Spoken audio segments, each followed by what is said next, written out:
November was a break month for me. I was kind of just having a lot of downtime with my friends and family, definitely catching up on a lot of movies and TV shows. Also a lot of afternoon naps. I absolutely love my afternoon naps, and I made sure that every day off I was having a nap. But now I'm in a phase that I feel really rejuvenated, and I think I'm ready to get back to work and kind of hustling. But obviously transitioning from break to work mode is always difficult, so I thought it would be fun to kind of just walk you through the steps that I take usually when I transition from a break back to work. Now, I do understand that everyone has their own different processes, and I think it's so fun to see different people and their own work ethics. My own process and work ethic, I think, is inspired, or it's a combination of my family, friends, colleagues, also a lot of like my role models, and years of just trial and error in understanding what works best for me for long term, because you don't want it to be a transition which works for a week. You want something to kind of sustain you and push you through over the long term. If you've seen my videos, you know that I like being mindful and intentional about the things that I do.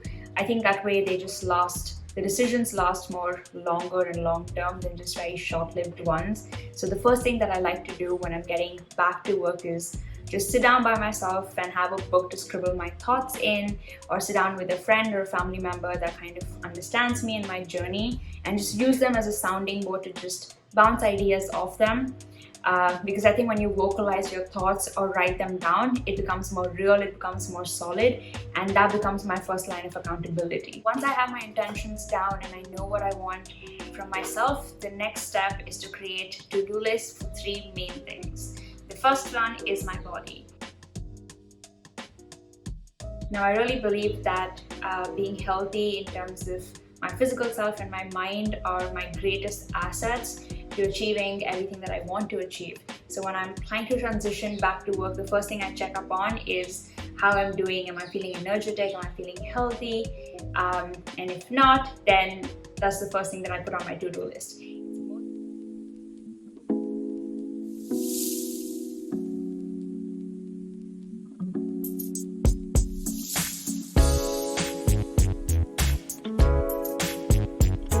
Okay, so the first part of the process is always to wash my hair and take a nice shower. I feel rejuvenated every time I take a shower. Then we move on to outfit. I clearly kept this door open. I kept thinking what I wanted to wear, and I wanted something that made me happy and feel cute, just to have some extra motivation going. So this is the outfit that I picked. It's basically like a blue skirt. I got this in Bangkok, and a plain white shirt. I usually pick skirts because they're easy to move around in, doesn't feel too heavy, and just makes me feel really twirly and nice. I can't show it to you in my mirror, like the whole outfit, because my wall is not that pretty. It's all going to change in a couple of months, but right now it's not the most adorable thing. And eating clean and light that day. So this is what I'm eating today. There's a bowl of salad, there is kadhi, there is murt. It's what you say in Gujarati, I really don't know what it means in English. It's a pulse, sabji, and 2 rotis. I am now sitting for lunch. The reason why food is a really important part of the transition is because I think when I'm in my slump period, I also give up a little bit on being healthy, and I move towards snacking more and junk food. But when I'm getting back, I try my best to eat food that doesn't want to make me lazy or sleepy. I know that it's easy for me to sit here and say you should be eating healthy food when you want to be productive, but I am definitely coming from a place of privilege because my mom cooks almost all the food all the time, and she stocks up the food, reminds us to eat. So if you have a support system, I think what you can do is rely on them, take advantage of it, and kind of use all the help you can get to transition and eat healthier. So yeah, I'm going to enjoy my lunch now. Then finally comes the space or environment around me. Now this has been drilled down ever since I was a kid. I think my parents, my brother, all of them are really clean environment people. So if they sit down to study or they sit down to work, the first thing that they do is make sure that the place around them is neat and tidy and clean, just because it allows for a lot more positive energy and just space in your head. It's not just cluttered and clogged all over. So that's the second list that I make. I'm going to show you some of my not so proud moments of accumulating stuff, and we will clean it all away, so that's gonna be good. Okay, so we're gonna start with this section. Clearly not proud at all.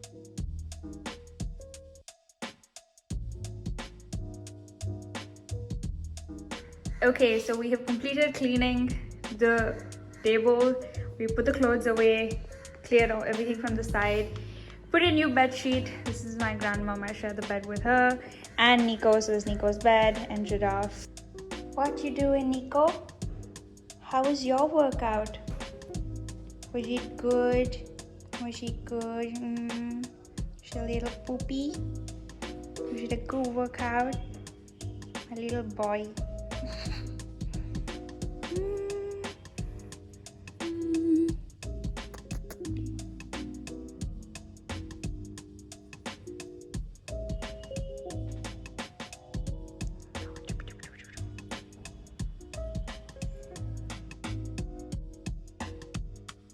Then finally, I come to the work list, whether it's my university, YouTube, or just other emails that I have to check. I create a small to-do list. Now, creating this list is usually the easy part. Following through is hard, I know. And this is where my secret sauce comes in, which is the must-do list. I learned about this concept from Sarah Knight's book, Get Your Shit Together. I pick the most tangible and priority items and make a list of 5 in my must-do list. So I know when I'm starting my workday, my first focus is to get through those 5 items. And it doesn't matter if I finish my whole to-do list, but my must-do list is my most realistic list that I can achieve through the day. And if I get done with that list, then that day was good for me.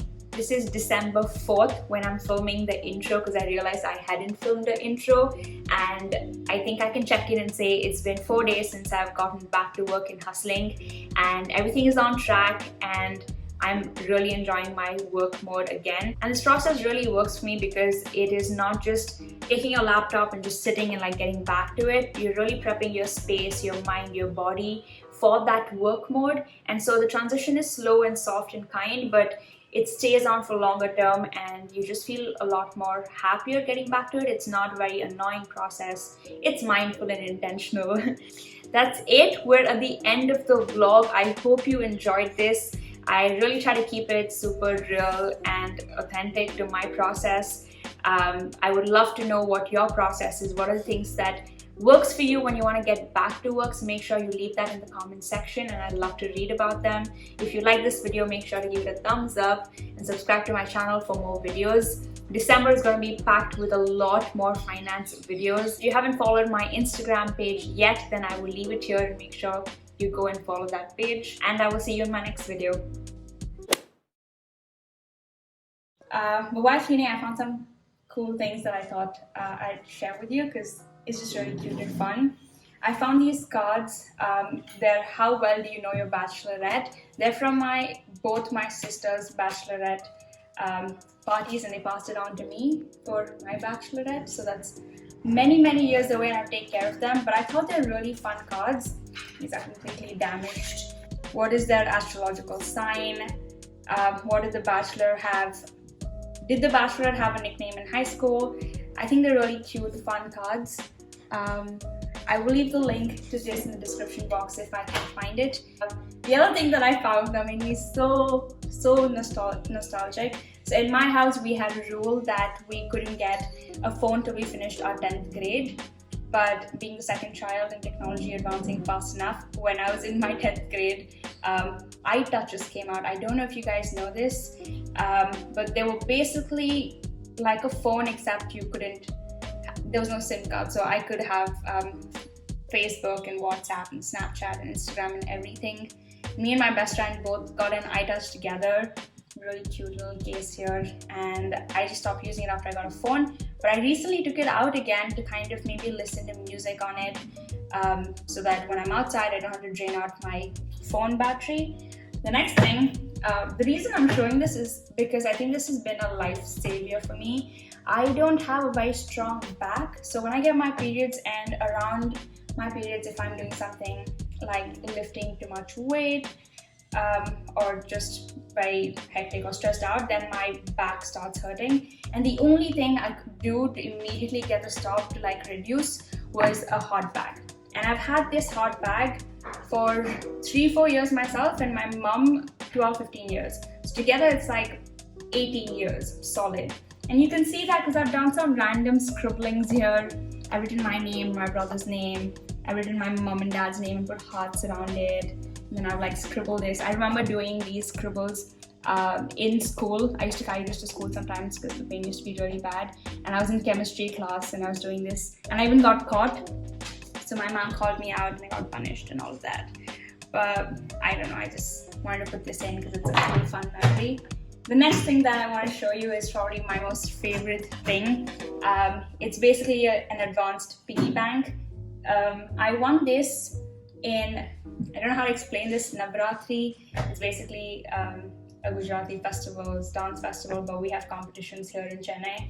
So I won this in that competition, and I think this really upped my savings game, because back when I had piggy banks, most of them just had the coin thingy in it, but this one also has a note space. So I really started saving big amounts because I could directly put in notes and not just coins. It's really convenient. So the coin obviously just goes here. I don't know if it's gonna catch it, but, and the note kind of just slides through here. So very exciting. This of course has a lock and you kind of open it. So if you're someone who does not trust themselves with like staying away from their savings, I would say get the mud pot one and save. So you only have to break it to take it out. But I'm pretty good with my savings. I'm naturally a saver, so this works for me.